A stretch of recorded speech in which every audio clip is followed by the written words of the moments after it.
He said that I lacked vision as he fumbled through the wrong form for a $16 million disbursement that I had already corrected twice that morning. That was a threat this week. The new vice president of operations had tried to skip federal verification on a wire transfer because he claimed it slowed down our momentum. Momentum. That word had become a kind of corporate cologne around the offices of Apex Trading. It was cheap, strong, and trying far too hard to cover up the unmistakable stench of sheer incompetence. I was 22 years into this circus. That was 22 years of staying late to triple-check account verifications, of keeping the Treasury Department happy, and of explaining gently, always gently, to fresh out-of-school MBA graduates why registered federal seals are not decorative items. I had written half the compliance playbook these young executives skimmed before marching into boardrooms like they had personally invented mathematics. And yet, every time I opened my mouth in a meeting, I received the same look you would give an old fax machine that dared to beep during a slide presentation.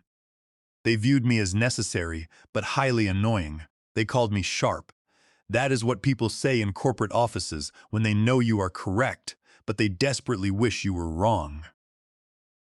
I was the official Treasury seal holder for the firm, which meant my signature did not just close the ledger books. It was the only thing that allowed money to actually move.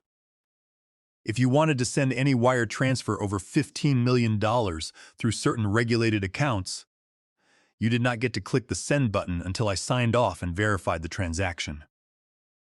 It was a position of quiet power and invisible authority. But let us be completely honest.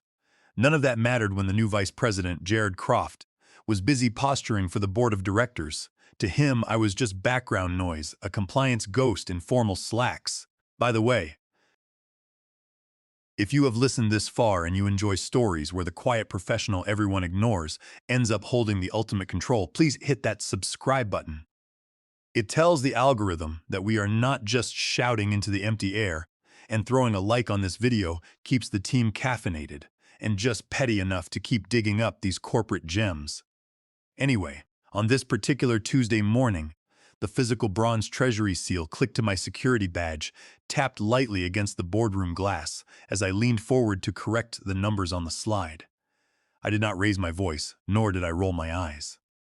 I simply stated that per federal Treasury regulations, the transaction would require dual verification at the 15% ownership threshold. Jared Croft smiled at me, a tight and brittle expression, like his facial muscles were doing the complex math of how to dismiss me. He told me that the rule only applied if the wire transfer was foreign. I held up the printed file and pointed out that the transaction was routed through our Luxembourg arm. A heavy silence fell over the room, followed by a quiet cough. It was that awful, slow-churning humiliation that settles in when someone realizes they have already clicked send without checking if the parachute is packed. But instead of admitting his mistake, Jared Croft doubled down. He called my tone unproductive and claimed that I was actively derailing the presentation. I almost laughed out loud. It took an immense amount of effort to keep a straight face. The operations staff avoided eye contact, and the legal team stared down at their shoes. The chief financial officer, George Keller, who was the only one in the room who truly understood the absolute weight of the bronze seal on my badge, sat frozen. His lips twitched like he was trying to remember the capital of Luxembourg. I sat back in my chair, quiet, already calculating the fallout. I was not doing this emotionally. I was doing it mechanically, like a seasoned chess player watching a toddler knock over a rook and declare checkmate. They had never seen the bronze Treasury seal for what it truly was. To the executives, it was just a shiny metallic trinket. To me, it was a loaded gun with a single fingerprint trigger, my fingerprint. I watched Jared Croft stretch his spine like a peacock on an energy drink. And then he spoke the exact words that would set off a ticking clock no one else in the room could hear. He told me that they had seen enough and that my attitude was simply not aligned with their forward-looking culture. He looked around the table for approval, and finding no resistance, he declared that my position was being phased out, effective immediately. I did not blink. I did not flinch. I slowly stood up, unhooked my security badge, and peeled the bronze Treasury seal from the clip. It made a soft metal-on-wood click as I placed it on the polished mahogany table, right next to his untouched cup of coffee. I offered no parting words and no dramatic statements. I just left that small round emblem sitting there like a copper coin placed on the eyes of a corpse. As I walked out of the room, the heavy boardroom door did not even shut all the way, before I heard one of the junior directors whisper, asking what that metal object was. They would all learn the answer soon enough. The quarterly board meeting was always a grand theatrical performance. It was basically Broadway for bloated corporate egos, except with much worse lighting and far too many confusing acronyms. I had been through 83 of these meetings during my tenure. I had survived enough of them to know that actual operational knowledge was entirely optional, but corporate optics were absolute gospel. The new vice president of operations, Jared Croft, had decided to make his big splash on this project. He wore a navy blue suit so tight that I could easily see the outline of his misplaced confidence. He held a slide clicker in one hand and a smug smirk in the other, and he had strutted into the room like he was about to pitch the concept of sliced bread to the Amish. He began his presentation by talking about internal efficiencies, claiming that the company could fast-track the Luxembourg transaction by completely bypassing the dual verification protocol. He assured the board that the compliance risk was negligible.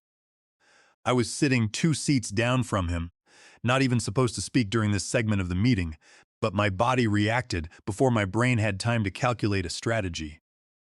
I did not raise my hand. I simply cleared my throat and spoke in a voice that was low but completely steady. I stated that Treasury regulations still strictly required dual verification on any wire transfer exceeding $15 million that was routed internationally, even when it went through our own foreign subsidiaries. Jared Croft turned to face me, his smug smirk already cracking at the corners. He told me that he appreciated my input, but that they had already confirmed the policy with the Treasury Department's regional liaison. I calmly flipped open the large black binder in front of me and replied that they had spoken to an associate on the domestic desk, whereas Luxembourg's routing rules classified the transaction as international, meaning the higher verification thresholds absolutely applied. Just like that, the air in the room became thick and syrupy. You could feel the oxygen level shrink. A representative from investor relations shifted uncomfortably in their seat. The chief executive officer, Donald Hayes, frowned deeply into his coffee cup, pretending to read a written note he had not actually written. Jared Croft's face flushed to the deep red color of expired ketchup. He clicked his slides forward rapidly, hoping the colorful pixels on the screen would somehow rescue him from the facts. He muttered that we would move on and pivoted to a slide about leadership values. The irony of that moment was almost painful. 5 minutes later, he made it abundantly clear that he was not finished with me. Before wrapping up the meeting, he stepped out from behind the podium and announced that there was one final point of operational alignment to address. He turned to the board and delivered the news as if it were a routine business update. He announced that my position was being phased out, claiming they were streamlining roles that did not align with their evolving corporate structure. The news landed with a weird, muffled thud. Even the chief executive officer blinked in surprise, looking like someone had just fired a toy foam gun in the middle of a church service. There had been no prior notice, no formal restructure memo, just this sudden execution. I waited a beat and looked around the boardroom table. Not a single director would meet my eyes. I stood up slowly. There were no tears, no angry tantrums, just a bone-deep weariness that I did not even bother to hide. I reached up, removed my badge from its lanyard, and unhooked the physical bronze Treasury seal. It was heavier than it looked, not in physical weight, but in the immense authority it carried. It represented a level of federal compliance that no one else in that room understood. I placed it quietly on the polished wood table. It was a gesture of absolute finality. After that, I walked out. Nobody attempted to stop me. Nobody said a single word, and most importantly, nobody asked what that physical seal actually represented. I did not even receive a cardboard box to pack my belongings. Instead, I had to use a crinkled plastic bag from the copy room that smelled like fresh toner and someone's leftover lunch salad. My entire exit was handled with the same half-baked laziness they used to update software licenses, which is to say they did not handle it at all. There was no farewell speech, no corporate cake, and no awkward human resources escort, giving me a pep talk about transition. There was only the low hum of the fluorescent lights as I dropped my coffee mug, 3 binders of annotated compliance notes, and a dying succulent plant into the plastic bag. The plant had sat on my desk since the 2015 audit. It had not bloomed in years, and I decided it could die in peace at my house. I sent one final email to the administration. It was 5 words long, carrying 2 major consequences, and addressed to the legal department. The subject line read, Treasury seal returned. Revocation pending. There was no emoji and no passive-aggressive sign-off. It was just the harsh, procedural reality of what they had just undone. You see, there is a secure ledger that the Federal Treasury Department maintains. It is not public, and it is certainly not accessible to most corporate employees. It is part of the Financial Verification Accountability Index. Buried deep in that index is a list of certified seal holders, organized by registration number, company, and date of verification. As of 3:16 in the afternoon, my name was flagged in their database for deactivation. Normally, that is a simple transition. Human Resources notifies compliance, who initiates a reassignment protocol, and Treasury gets a ping to register a new designee. But when you fire the only employee who knows the process exists, absolutely nothing happens. At 3:19 in the afternoon, the automated Treasury software sent out a standard alert indicating a seal holder status change to unassigned. The system gave a 15-day window before the revocation was formalized.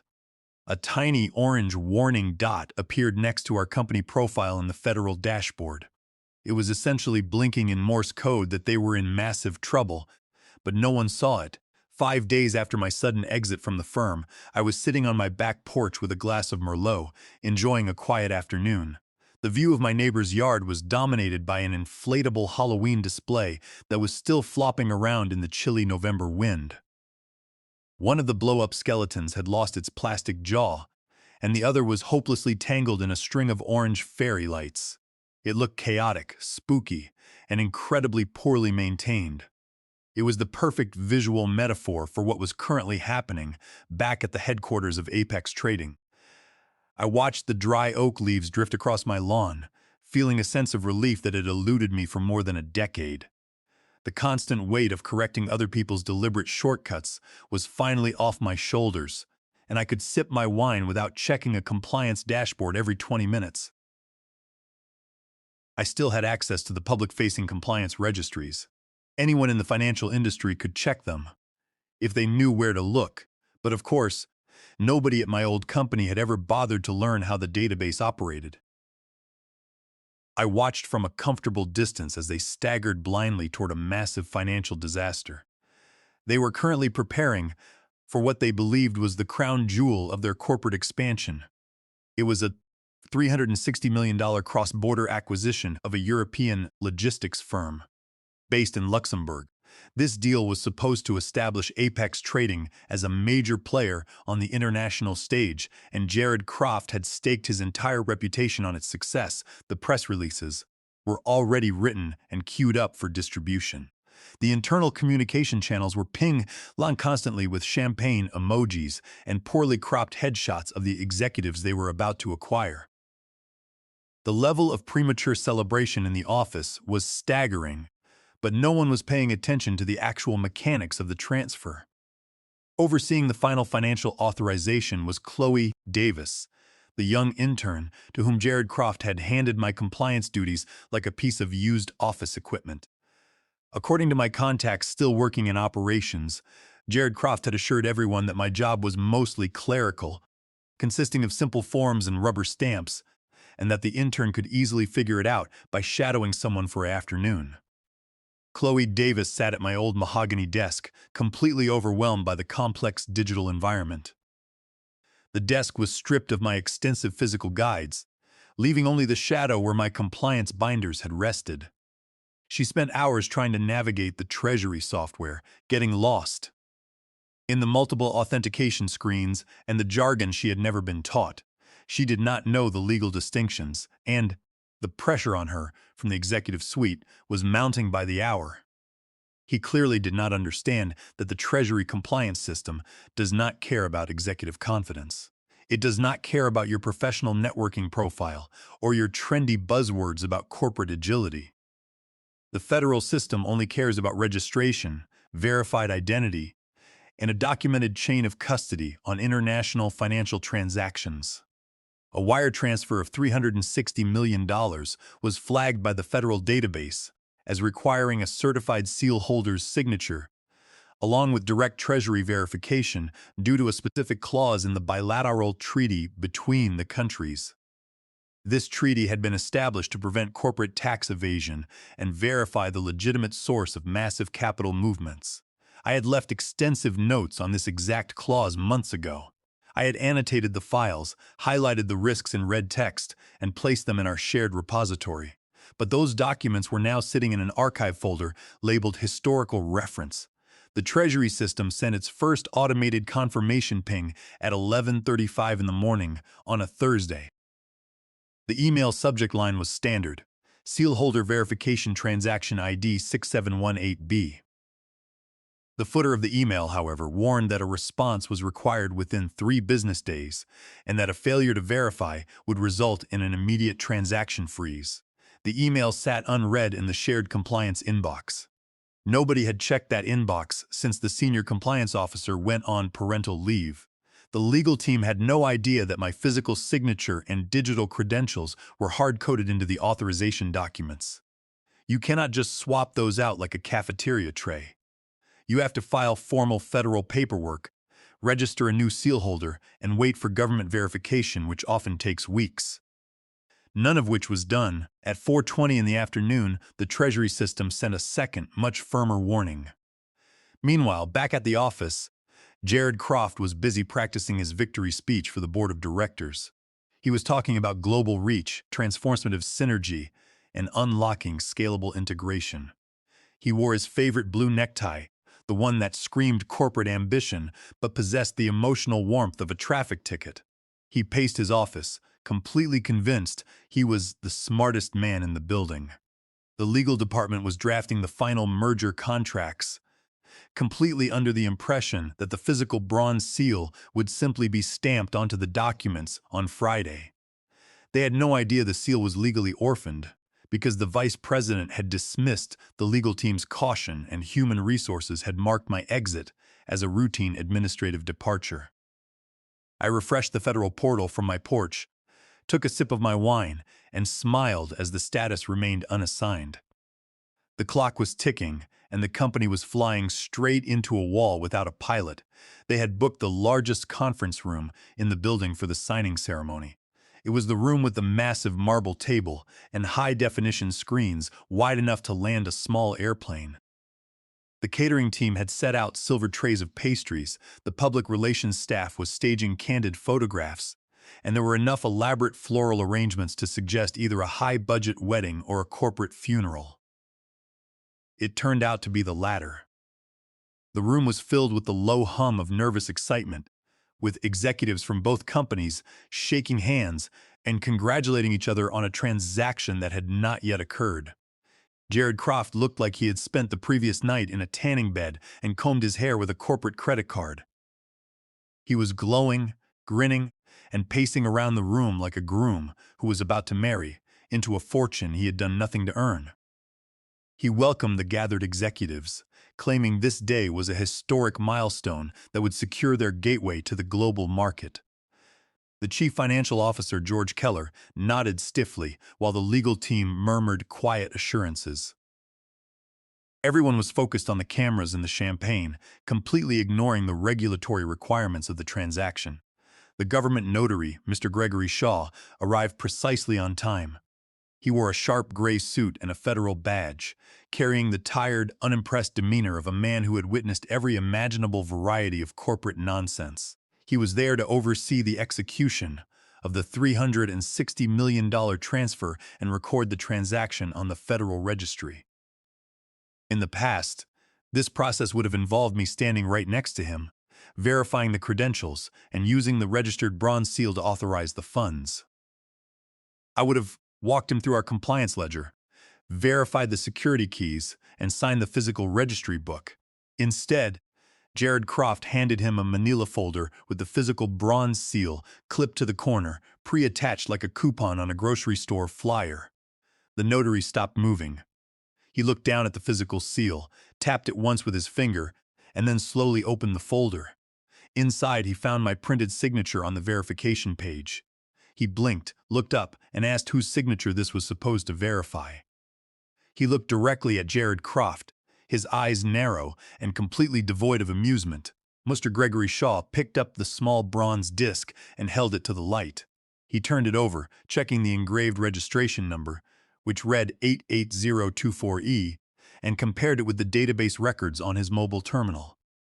His face remained completely expressionless, a mask of federal bureaucracy that no amount of corporate charm could penetrate. The European executives on the screen shifted in their seats, asking in accented English if there was some sort of unexpected technical delay with the closing documents. The room went completely quiet. It was that thick, unnatural silence where you suddenly become hyper-aware of your own breathing. Jared Croft stepped forward and explained that the signature belonged to Walter Vance, who had handled compliance before their recent operational restructure. The notary tilted his head, examining the documents like a scientist looking at a dead insect on a window pane. He asked if Walter Vance was currently present in the room to verify the seal. Jared Croft kept his fake grin glued to his face and replied that I had since moved on from the company. The notary then asked if the Treasury seal had been formally reassigned through the registry. He received only blank stares from the executives. He asked if a new authorization had been filed with the Federal Compliance Database. The silence in the room now carried actual physical weight, and you could hear the air conditioning unit humming in the ceiling. Mr. Gregory Shaw set the folder down on the marble table as if it were radioactive. He pulled out his tablet, typed a few lines, and read the federal code aloud. He explained that federal verification of financial seals requires either the registered holder to be physically present or a notarized revocation with a new registered designee on file with the Treasury. He turned the screen to show the room the official database. The status of the seal was listed as unassigned. He looked at the legal team and asked how they expected to execute an international wire transfer of this size without an authorized seal holder on record. The chief financial officer finally broke the silence, his voice trembling slightly as he asked if they could still process the transfer today. Mr. Gregory Shaw did not laugh, but his expression was cold. He told them that they could not do so, unless they wanted to risk a federal audit and a criminal inquiry into fraudulent verification. The lead lawyer dropped his pen, and the sound of it hitting the marble table was like a pistol shot. Jared Croft stepped back, stammering that there must be an administrative workaround. The notary stood up and flatly stated there was no workaround. He added that attempting to use a detached seal without the holder's presence or a registry update bordered on procedural negligence. Mr. Gregory Shaw began gathering his papers, announcing that the $360 million transfer was frozen pending formal Treasury compliance validation. He told them they would need to file for a new seal assignment, a process that would take several weeks. Jared Croft looked around the room in absolute shock, but there were no smirks left on any of the faces. They had fumbled the deal, run the ball backward, and set their own stadium on fire. The panic that followed was not loud or dramatic, but rather a quiet, cold realization that began to leak into the room like gas. The physical seal was real, the registered holder was gone, and the $360 million deal was legally dead. In the boardroom, the compliance director frantically searched through his records, his hands stopping on the registration page that had not been updated since our last review. The registry still showed Walter Vance as the active, certified seal holder. The lawyers looked at the document in horror, realizing that they had just attempted to submit a major federal transaction using the credentials of a terminated employee. The legal team turned to human resources, asking why no revocation form had been processed. The human resources director stammered that they thought the compliance team was handling the transition, while the compliance team insisted they were never notified of my departure. All eyes turned to Jared Croft. He tried to claim that the responsibilities had been transitioned internally, but the notary cut him off.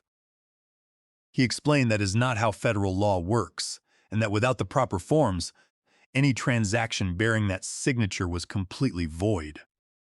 The entire boardroom had devolved into a finger-pointing exercise, with executives trying to distance themselves from the failure. The corporate lawyers realized the massive liability they were facing. If investors found out they had publicly announced a $360 million acquisition that was now frozen due to basic administrative negligence, the firm could face severe federal sanctions, investor lawsuits, and potential fraud charges. On the video call, one of the primary European investors spoke up, demanding to know if the deal they had just announced to the public was legally invalid. The investor's face was pale with anger, and he immediately disconnected the call, leaving the room in a state of absolute dread. My telephone buzzed at 7:22 that evening.